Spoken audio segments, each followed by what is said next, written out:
दोस्तों, middle east से इस वक्त जो खबर सामने आ रही है उसने पूरी दुनिया की चिंता बढ़ाकर रख दी है।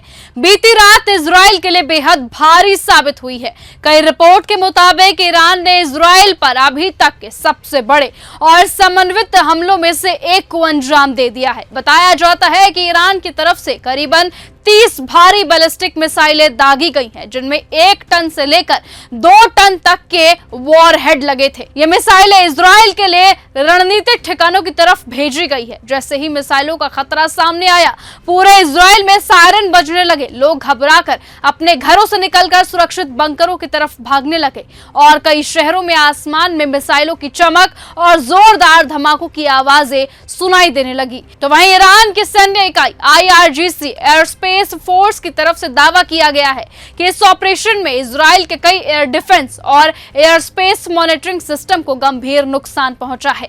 ईरान के सैन्य कमांडरों ने यहां तक कह दिया कि इस हमले के बाद इजराइल के आसमान के एक हिस्से पर अस्थायी रूप से उनका नियंत्रण बन गया। हालांकि इस दावे की स्वतंत्र पुष्टि अभी तक नहीं हो पाई है, लेकिन ये बयान अपने आप में बहुत बड़ा है, क्योंकि इजराइल का एयर डिफेंस सिस्टम, खासतौर पर आयरन डोम और अन्य रडार तकनीक दुनिया के सबसे मजबूत सुरक्षा तंत्रों में गिने जाते हैं। हमले की तस्वीरें और वीडियो सामने आए हैं, जिसमें सेंट्रल इजराइल, तेल अवीव के आसपास और नेवातिम एयरबेस जैसे कई इलाकों में धमाकों और आग लगने की घटनाएं दिखाई देती हैं।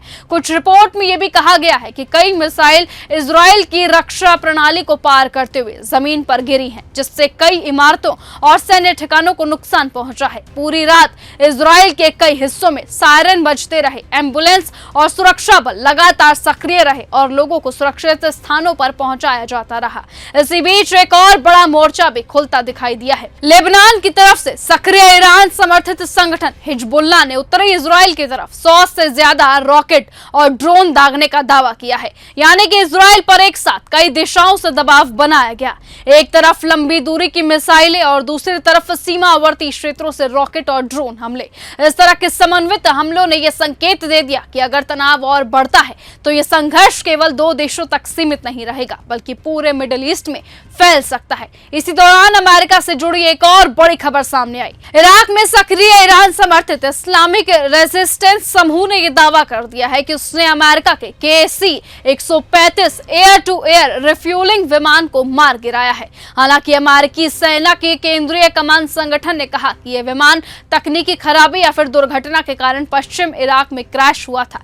इस हादसे में विमान में मौजूद 6 क्रू मेंबर्स की जान जाने की खबर भी सामने आई है, लेकिन ईरान समर्थित गुट का बड़ा दावा है कि यह हमला उनके द्वारा किया गया था, जिससे अमेरिका और उसके सहयोगियों पर दबाव और ज्यादा बढ़ गया है। इन घटनाओं के बीच एक और महत्वपूर्ण जानकारी सामने आई कि ईरान ने अपने समुद्र यूरेनियम के कुछ भंडार को बेहद सुरक्षित भूमिगत परमाणु केंद्रों में स्थानांतरित करना शुरू कर दिया है। रिपोर्ट के अनुसार ये केंद्र पहाड़ों के नीचे बनाए गए हैं और इतनी गहराई में है कि सामान्य हवाई हमलों से उन्हें नुकसान पहुंचाना बेहद मुश्किल माना जाता है। ईरान के प्रमुख परमाणु ठिकानों में नतंजा, फोर्दो और इस्फहान जैसे केंद्र शामिल हैं, जहां वैज्ञानिक लगातार अपने परमाणु कार्यक्रम पर काम करते हैं। कुल मिलाकर देखा जाए तो हालात बेहद जटिल हो चुके हैं। एक तरफ इजराइल जवाबी हमले करता है, तो दूसरी ही तरफ ईरान और उसके सहयोगी गुट अलग अलग दिशाओं में दबाव बनाते हैं। इससे पूरे मिडिल ईस्ट में तनाव और ज्यादा बढ़ गया है। अंतर्राष्ट्रीय विशेषज्ञों का मानना है कि अगर यह स्थिति बनी रहती है तो ये संघर्ष धीरे धीरे करके एक बड़े क्षेत्रीय युद्ध का रूप ले सकते हैं।